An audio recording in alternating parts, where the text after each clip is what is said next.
در مقابل افراد زهری و خودشیفته بحث و گفتگو کردن خیلی فایده ندارد. آدم‌های زهری بدون هیچ منطقی زهر پروگنی می کنند. این افراد عیبجویی می کنند، غر می زنند، استرس میتن، عزت نفس شما را پایین میارند و خلاصه یک آسیبی به آرامش روان شما می زنند. یکی از بهترین کارها فاصله گرفتن از آنهاست. ولی وقتی آن شخص یکی از اعضای خانواده شما، همسرتان یا فرزندتان یا همکارتان باشد چی کار باید بکنیم؟ راه ساده تر و عمیق تر وجود دارد و فقط یک کلمه کافی است. در روانشناسی میگویند انسان زهری و دنبال واکنش است، نه حقیقت. او از برانگیختن تو تغذیه میکند.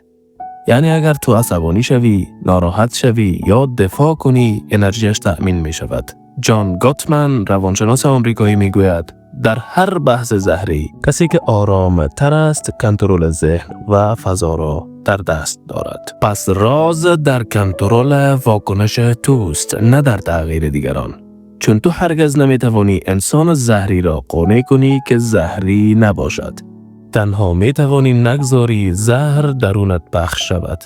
اپیکتوس فیلسوف رواقی گفته بود مردم ما را نمیآزارند، بلکه برداشتی که از گفته هایشان داریم ما را می آزارد. حرفش یعنی ریشه درد واکنش ذهن توست، نه رفتار او. اگر بتوانی آگاهی خود را یک گام بالاتر ببری، دیگر کلام او فقط صدا می شود، نه زخمی در قلبت. بودا هم می گوید خشم را با خشم نمی توان خاموش کرد، فقط با مهربانی است که خاموش می شود. ذهن ما مانند آینه است. اگر کسی تاریکی پرتاب کند و تو تاریکی بازتاب دهی، فضا فقط تاریکتر می شود.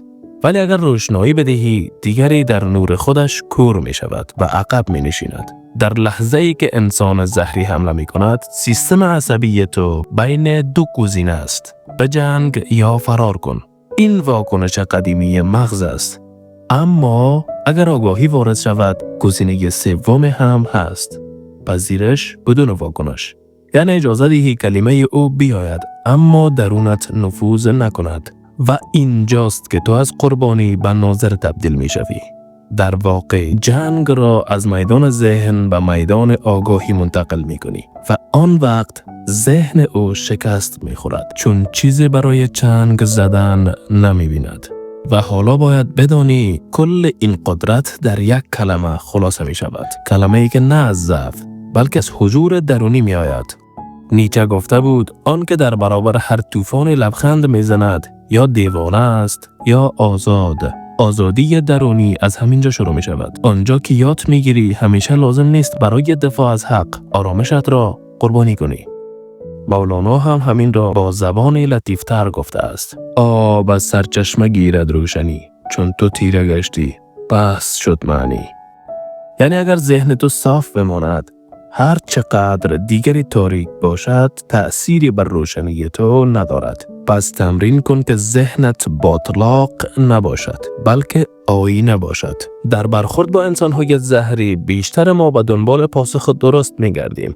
چی بگویم تا ساکتش کنم؟ چطور ثابت کنم که حق با من است؟ اما واقعیت این است هیچ پاسخی آنها را متوقف نمی‌کند، چون هدفشان حق نیست، واکنش است. ولی یک پاسخ کوتاه بازی ذهن آنها را می‌شکند. این کلمه ساده است ولی از نظر روانشناسی مثل سپر دفاعی است که باعث می شود انرژی منفی اصلاً وارد نشود. در برابر هر آدم زهری، هر کلمه طعنه‌آلود، هر انرژی منفی فقط یک واژه لازم است. آن واژه بله است. نه به معنای قبول، نه به معنای تسلیم.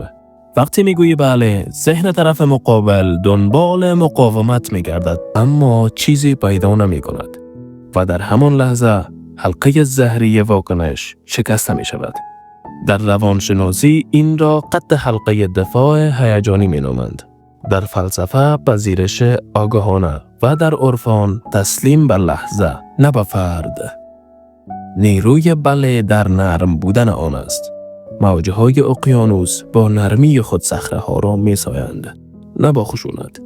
پس وقتی کسی قصد آسیب دارد به جای مقاومت، جاری شو. بگو بله و بگذر. در درونت همزمان بگو میفهمم اما نمیپذیرم و ببین چطور فضای ذهنی تو از تاریکی به روشنایی تغییر می کند. مولانا گفت چون جواب ابلهان خاموشی است، هم جواب عاقلان آغوشی است و بله همان آغوشی است میان عقل و دل، جایی که ذهن ساکت می شود و روح پاسخ می دهد. بار بعد که کسی خواست با نیش کلامش دل تو را زخمی کند، لبخند بزن و بمان در سکوت خودت، چون قدرت حقیقی انسان در توان نپاسخ دادن است، نه در فریاد. و هر کس این را بفهمد دیگر هیچ انسانی نمیتواند او را زهرآگین کند. روانشناسان میگویند انسان زهری از تو واکنش میخواهد. هرچه بیشتر دفاع کنی بیشتر تغذیه میشود. کارن هورنای روانشناس گفته بود بسیار از انسانها درگیری میخواهند، نه ارتباط، زیرا درگیری احساس قدرت میدهد. وقتی در برابر انسان زهری میجنگی دقیقاً همون چیزی رو به او میدهی که میخواست. بدترین اشتباه ما این است که خیال میکنیم باید پاسخ بدهیم تا قوی باشیم، اما گاه قدرت یعنی سکوت در عمق آگاهی. اپیکتوس گفته بود آنچه ما را آزار میدهد گفتار دیگران نیست، بلکه قضاوت ما درباره آن گفتار است. در علم اعصاب میدانیم وقتی مورد حمله کلامی قرار میگیری بخش آمیگدالای مغز فعال می شود، مرکز واکنش های هیجانی.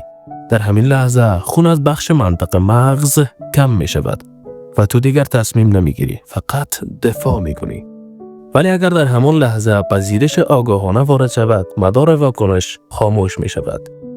حالا تو در سطح بالاتر از هیجان ایستاده ای و انسان زهری دیگر جای برای نفوذ ندارد، چون تومه از میدان خارج شده است.